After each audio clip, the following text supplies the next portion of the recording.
বিসমিল্লাহির রহমানির রহিম। আসসালামু আলাইকুম সুপ্রিয় দর্শক, আজকে আমি যে বিষয়টি নিয়ে আপনাদের সাথে আলাপ আলোচনা করব সেটা হচ্ছে অ্যালার্জিক রাইনাইটিস বা সিজনাল রাইনাইটিস।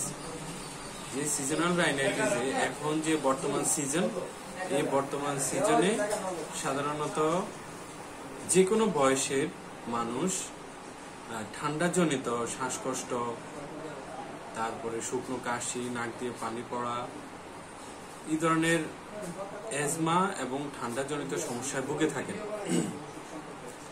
এই সমস্যার জন্য আমি আজকে যে টপিকটা নিয়ে আপনাদের সাথে আলাপ আলোচনা করব সেই টপিকটা হচ্ছে মন্টিলুকাস্ট। এই মন্টিলুকাস্টটা বাজারে বিভিন্ন ব্র্যান্ডে পাওয়া যায়। এর মধ্যে সবচেয়ে ভালো কয়েকটি ব্র্যান্ডের নাম আমি আপনাদের সাথে বলবো। সেটা হচ্ছে একমিল মোনাস্টেন এবং স্কোয়ার কোম্পানির রয়েছে মন্টিন 10, ইনসেপ্টা কোম্পানির রয়েছে মন্টিয়ার 10। এগুলো আবার বিভিন্ন পর্যায়ে আছে বয়স ভেদে। Montelukast 10 mg, montelukast 5 mg, montelukast 4 mg, 3 ভাগে রয়েছে। তো সাধারণত মন্টিলুকাস্ট মুখে খাওয়ার কার্যকরী একটি উপাদান বা কার্যকরী একটি ওষুধ। সাধারণত এটা ওরালি খাওয়া হয়। অ্যাজমা এবং সিজনাল রাইনাইটিসে সাধারণত আমরা মন্টিলুকাস্ট ব্যবহার করে থাকি। যাদের বয়স 15 বছর বা এর অধিক, সেক্ষেত্রে আমরা মন্টিলুকাস্ট 10 mg ব্যবহার করতে পারি।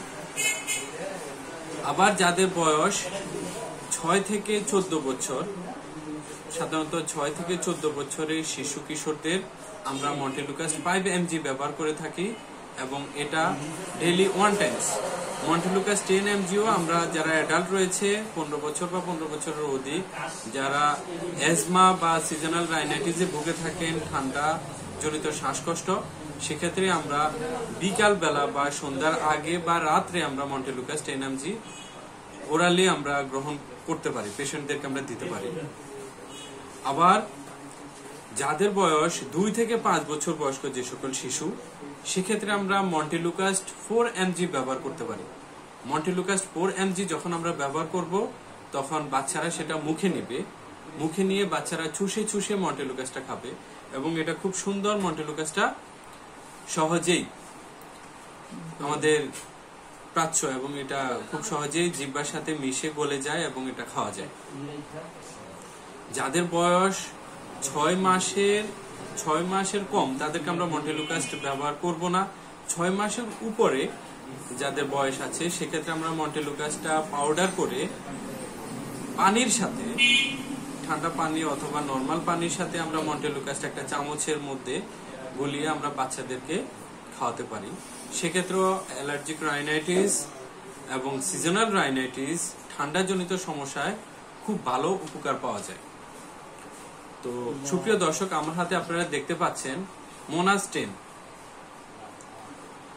এটি হচ্ছে একমি কোম্পানির মোনাস 10 এবং মোনাস 4, মোনাস 5 বিভিন্ন ধরনের রয়েছে। অর্থাৎ মন্টিলুকাস্ট 10, মন্টিলুকাস্ট 5 এবং মন্টিলুকাস্ট 4 mg রয়েছে। এবং এটা সাধারণত আমরা যে কোনো অ্যালার্জিক রাইনাইটিস বা সিচুয়েশনে আমরা মন্টিলুকাস্ট ব্যবহার করতে পারি। তবে আমাদেরকে একটা জিনিস অবশ্যই খেয়াল রাখতে হবে, যেটা অতিরিক্ত অ্যাজমা, অতিরিক্ত শ্বাসকষ্ট বা যে সকল পেশেন্ট অ্যাসপিরিন জাতীয় ওষুধ সেবন করে থাকে বা যারা মন্টিলুকাস্টের প্রতি অতি সংবেদনশীল, সেক্ষেত্রে আমরা মন্টিলুকাস্ট ব্যবহার করব না। এছাড়া অন্যান্য সকল ক্ষেত্রে আমরা মন্টিলুকাস্ট ব্যবহার করতে পারি একটি সেফ ড্রাগ হিসেবে। তবে মন্টিলুকাস্টটা খুব দীর্ঘস্থায়ী ট্রিটমেন্টে আমরা ব্যবহার করতে পারি। মন্টিলুকাস্ট 1 মাস, 2 মাস, 3 মাস, অর্থাৎ যারা অ্যাডাল্ট পার্সন অথবা যারা শিশু, সেক্ষেত্রে আমরা মন্টিলুকাস্ট দীর্ঘস্থায়ী ট্রিটমেন্টের ক্ষেত্রে মন্টিলুকাস্ট ব্যবহার করলে পেশেন্ট খুব ভালো একটা উপকার পেয়ে থাকে। এছাড়া মন্টিলুকাস্টের কিছু ক্ষেত্রে আমরা মন্টিলুকাস্ট ব্যবহারে সাবধানতা অবলম্বন করব। সেটা হচ্ছে প্রেগন্যান্সিতে এবং ল্যাকটেশনে। অর্থাৎ একজন মা যখন প্রেগনেন্ট থাকেন, তখন সেক্ষেত্রে আমরা অতি প্রয়োজন ছাড়া মন্টিলুকাস্ট ব্যবহার না করাই ভালো।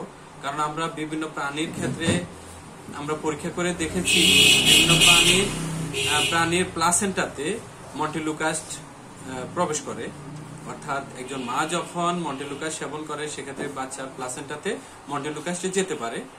আর এছাড়াও আমরা বিভিন্ন প্রাণীর ক্ষেত্রে আমরা পরীক্ষা করে দেখেছি মন্টেলুকাস ল্যাকটেশনে, অর্থাৎ বাচ্চা যখন মায়ের বুকের দুধ খায় সেক্ষেত্রে মা যখন মন্টেলুকাস খেয়ে থাকে বা মা যখন ওরালি মন্টেলুকাস সেবন করে থাকে সেক্ষেত্রে ল্যাকটেশনে অর্থাৎ মায়ের বুকের দুধের সাথে মন্টেলুকাস মিশ্রিত হয়। তো সেক্ষেত্রে আমরা গর্ভাবস্থায় এবং ল্যাকটেশনে অর্থাৎ বুকের দুধ খাওয়ানোর ক্ষেত্রে মন্টেলুকাস খুব বেশি প্রয়োজন না হলে আমরা ব্যবহার না করাই ভালো। তো সুপ্রিয় দর্শক, আজকে আমি আপনাদেরকে যে ব্যাপারটা নিয়ে বা যে বিষয়টা নিয়ে আলাপ আলোচনা করেছি সেটি হচ্ছে মন্টেলুকাস্ট। এই মন্টেলুকাস্টটা খুব ভালো একটি ড্রাগস। এটি আমরা যে কোনো অ্যালার্জিক রাইনাইটিস বা সিজনাল রাইনাইটিস বা ঠান্ডাজনিত সমস্যায় আমরা ব্যবহার করতে পারি। যেহেতু বর্তমান সিজন পরিবর্তন হচ্ছে, সামনে শীত আসতেছে। এই শীতের কারণে শতকরা 80% মানুষেরই অ্যালার্জিক রাইনাইটিস বা সিজনাল রাইনাইটিস বা ঠান্ডাজনিত শ্বাসকষ্ট এই সমস্যায় ভুগে থাকেন। সেক্ষেত্রে আমরা সেফ ড্রাগ হিসেবে মন্টেলুকাস ব্যবহার করতে পারি। তাহলে রোগী খুব ভালো একটা অ্যাফোর্ড পাবে এবং খুব ভালো উপকার পাবে বলে আমি মনে করি। তো সুপ্রিয় দর্শক, আজকে আমি যে বিষয়টা নিয়ে আলোচনা করেছি সেই বিষয়টা হচ্ছে মন্টেলুকাস্ট। তো সামনে আমরা আরো অন্যান্য বিষয় সম্পর্কে আপনাদের সাথে বিস্তারিত আলাপ আলোচনা করব। আজকে এ পর্যন্তই। তো সুপ্রিয় দর্শক, আপনারা ভালো থাকবেন আর আমার চ্যানেলটি সাবস্ক্রাইব করবেন। সাবস্ক্রাইব করে সাথে থাকা বেল আইকনটি বাজিয়ে দিবেন। আল্লাহ হাফেজ, ভালো থাকবেন।